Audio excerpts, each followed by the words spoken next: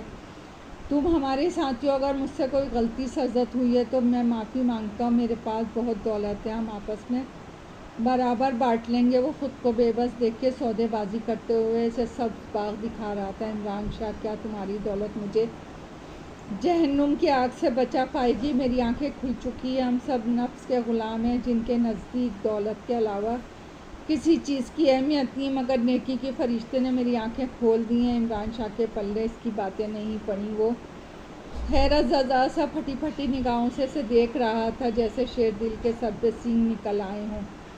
شیر دل نے دیوار گیر گھڑی پہ نگاہ ڈالی. 11:50. اب جلدی سے کرسی پر بیٹھ جاؤ ورنہ میں گولی مار دوں گا. ویسے بھی میرے پاس وقت بہت کم ہے.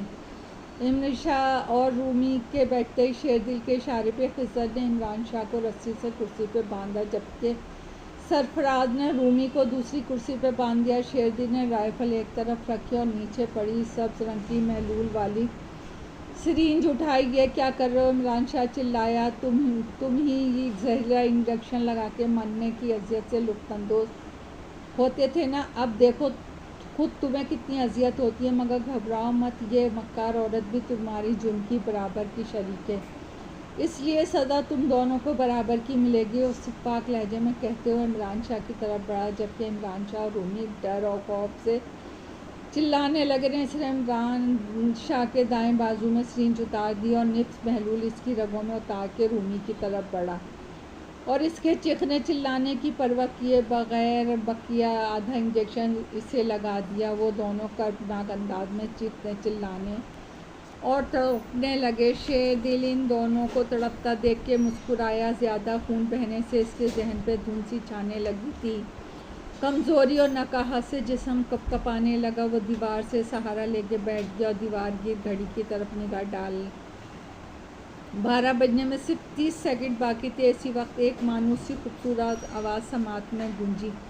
میں تمہیں لینے آیا ہوں. یہ وہی نوجوان تھا جس نے داروغہ جہنم سے بچانے میں اس کی مدد کی تھی. اس نے بولنا چاہا مگر لبوں سے سانت نہ دیا. نوجوان کہہ رہا تھا، ہر انسان کی موت کا ایک وقت مقرر ہے. تمہارا وقت پورا ہو چکا ہے، مگر تم خوش قسمت ہو کہ مرنے سے پہلے ان بے گناہ انسانوں کی جان بچا کے خود کو جہنم کی آگ سے بچا لیا. اچھا انسان وہی ہے جو دوسروں کے کام آئے. اس کے ساتھ ہی شیر دل کی گردن ایک طرف ڈھلک گئی. انہوں نے دیکھا مرتے وقت شیر دل کے لبوں پہ خوبصورت مسکراہٹ تھی. خضر اور سرفراز نے پاگل خانے کے درجنوں قیدیوں کو رہا کر دیا، مگر کسی کو یقین نہیں آ رہا تھا کہ اتنی آسانی سے عمران شاہ سے ان کی جان چھوٹ گئی. خضر نے شیر دل کے موبائل سے پولیس ہیلپ لائن پر کال کر کے مختصر الفاظوں میں صورتحال بتاتے ہوئے وہاں کی لوکیشن بتا دی اور دوسری طرف سے مدد کی یقین دہانی ہونے کے بعد رابطہ منقطع کر دیا. دوستو، پولیس جلدی آنے والی ہے، پھر سب کو محفوظ مقام پہ پہنچا دیا جائے گا، وہ احاطے میں کھڑے پاگل خانے کے قیدیوں سے کہہ رہا تھا. اس دوران اس نے دیکھا بختاور وہاں نہیں تھی. اس نے بختاور کی تلاش میں ادھر ادھر نظریں دوڑائیں، تبھی وہ اسے کوریڈور سے نکلتی دکھائی دی. اس کی پشت پہ ایک چھوٹا سا بیگ بھی موجود تھا. یہ کیا ہے؟ اس نے حیرت سے بختاور سے پوچھا. کچھ نہیں. کیا تم مجھے یہاں موجود کسی گاڑی پر شہر تک چھوڑ دو گے؟ بختاور نے کہا تو اس نے حیرت سے اسے دیکھا. کیوں؟ پھر بتاؤں گی، بختاور نے عجیب لہجے میں جواب دیا. پھر سرفراز، ہم تینوں چلتے ہیں، ویسے بھی پولیس آنے والی ہوگی، وہ ان سب کو محفوظ مقام پہ پہنچا دے گی. اس نے دوسرے قیدیوں کی طرف اشارہ کیا. کچھ دیر بعد نفسیاتی اسپتال سے روانہ ہو گئے. تم کہاں جانا چاہتی ہو؟ اس نے گاڑی چلاتے ہوئے بختاور سے پوچھا. اپنے گھر. اس کے جواب پر وہ چونکا. مگر وہاں تو تمہاری جان کو خطرہ ہے. خطرے سے تو نمٹنے جا رہی ہوں، بختاور نے پراسرار لہجے میں جواب دیا. رات 1 یا 1:30 بجے وہ ایک پوش علاقے میں داخل ہو چکے تھے. بختاور نے ایک کوٹھی نما بنگلے کے قریب گاڑی روکنے کا اشارہ کیا اور رکتے ہی فرنٹ سیٹ سے اتر گئی. ٹھہرو، میں چلوں گا. یہ خضر تھا جو گاڑی سے نکل کر فیصلہ کن لہجے میں کہہ رہا تھا. سرفراز، تم یہیں رکو، ہم آتے ہیں. خضر نے سرفراز کو ہدایت کی.